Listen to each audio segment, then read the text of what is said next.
Hi, I'm Kamara with Healthy Sense of Self, and I'm happy to introduce you once again to Antoinetta Vogels, who is the founder of Healthy Sense of Self and the author of The Motivation Cure, Healthy Sense of Self, and How to Overcome Insomnia.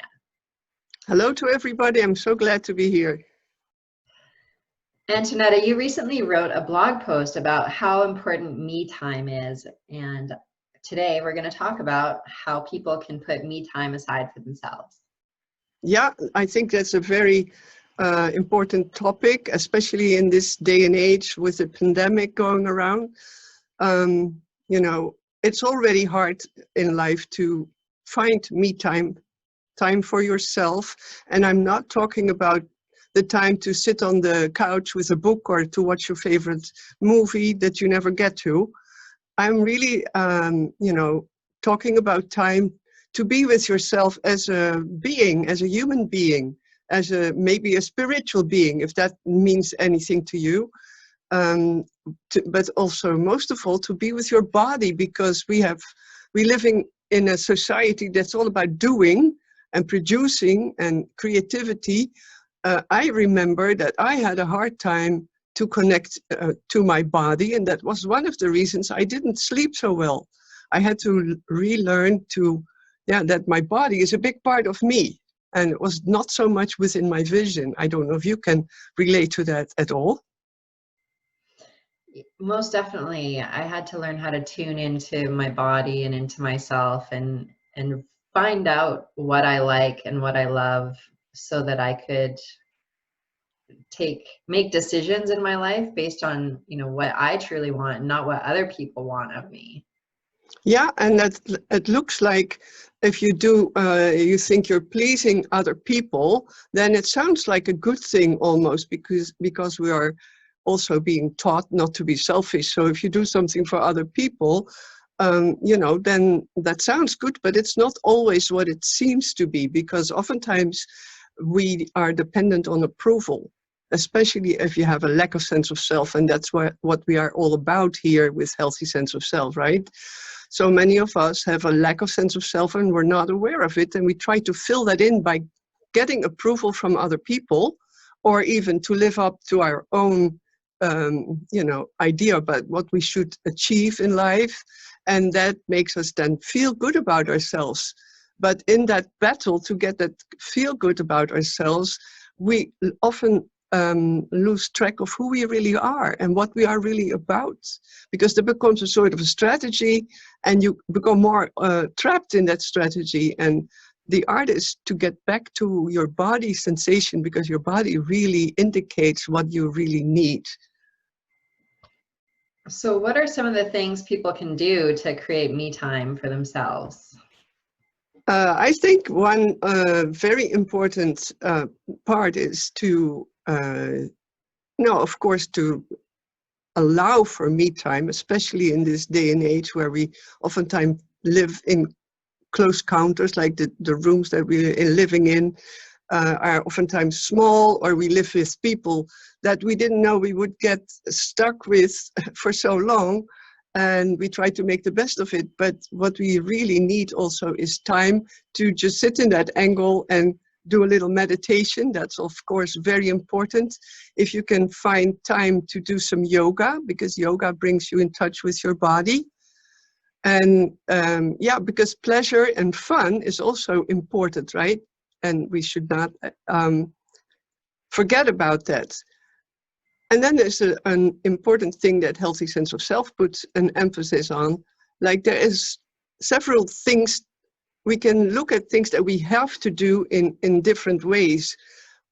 We feel that compulsion, like this needs to be finished, I have to do this, I have to phone this person, I have to talk to this person, or I have to clean up the house. There are two ways of why things feel so urgent. And I think it's important to distinguish those two ways. One is a real logistical reason, because things need to happen. And, if you want to have food on the table, there needs to be shopping done and it needs to be cooked. That's a logistical reason. But there's also a compulsive reason. Oftentimes we feel like, oh, I have to call my mother, otherwise she's maybe angered, or, and I don't get that approval that I need so much. And this is just a small example that can be with so many things. That can also be with work that you have to finish for yourself. I need to finish this because otherwise I don't feel good about myself. I mean, feeling good about yourself should be your default state, because you are all you have. So you don't need to deserve that. And I think to be able to learn to see the difference between those two ways of feeling urgency to do something, it can be a big help to reserve some me time in your day, in your week. Yeah, like the reducing the stress, taking the stress out of the things that you're doing. Yeah, and it's like psychological stress, because that's stress that comes from very early childhood, where you made decisions that you have to be a certain way, behave a certain way. So in order to get your father to smile at you, maybe he was a guy who was never smiling at you. Maybe he wasn't really interested in you because he had his own life. I mean, those things happen, unfortunately. And as a child, you have no idea about these things. You think it's you, but adults and parents and caregivers are all people, and they all have their own agendas. Often they're not even aware of what their agendas are. And then as a child, you just sort of develop a strategy that you get those people's good vibes, like that they try to, how can I say, that they, that you have the feeling that they really see you and smile at you. But Unconditional. that can mean a lot for yourself, because life is not easy and many things are always in the way. So oftentimes it doesn't really work that way, that you get good results. And then you feel bad about yourself, you feel a failure again, and you think you're no good, and you get in a spiral down. Mm-hmm. So there's a lot about me time. We sometimes can't get to me time because we have all these agendas. Becoming aware of all these agendas and what they are actually aimed at, to be loved, to be seen, that is a big help, right? Yeah, it's good to know what our agendas are, what the motivation is that drives us. And it can only come from bringing awareness and sitting with ourselves and looking at ourselves and examining our patterns and seeing what our body is telling us. Yeah, and what do you need for that is time. But our agendas are oftentimes so full already, our schedule, that we don't have the time to do that.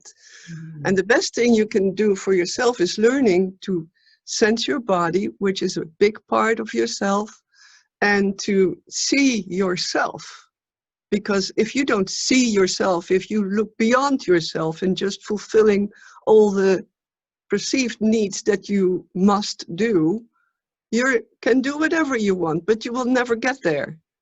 Sitting still, becoming, internalized, looking within and say, I see me, is like very important, because it also determines the relationships you have with other people.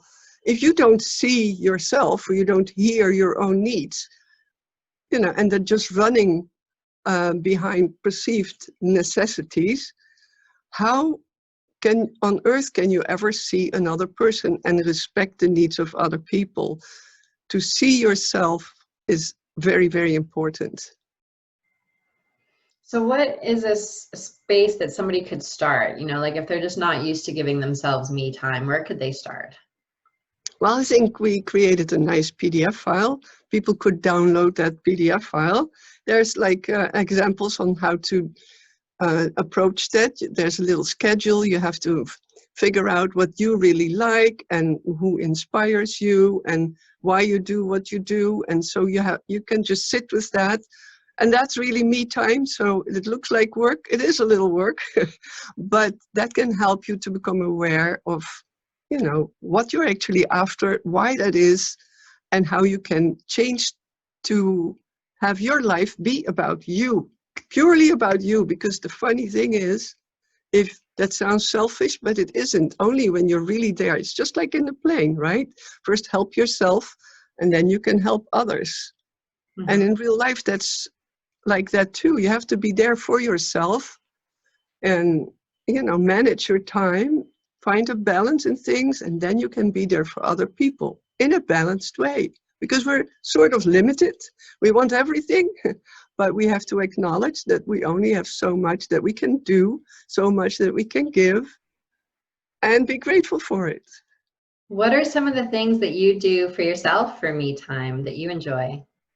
Okay, well, that's an interesting question. Of course, I do a lot of introspection, whether I like it or not, because it's part of my job as well. So for me time sometimes means doing something else than that. But that's a little exceptional. I do ballroom dancing, for example, and I've been doing that for a long time, and it relaxes me. I love to waltz, use the space, and go into the music. And of course I make music as well.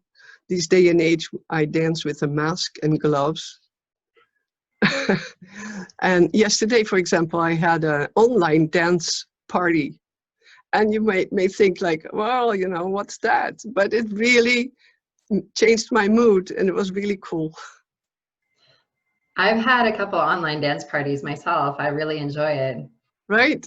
Yeah, it's good And to it's funny to see everybody in their own space still, but it really helps that there's a connection, that people see you and you see yourself. It's a fine line. I think COVID-19 is teaching us something here, right? That we have to be about ourselves, and we only have one life. We have to make sure it's our own. Absolutely. Well, thank you so much for sharing all of this with everyone, Antoinetta.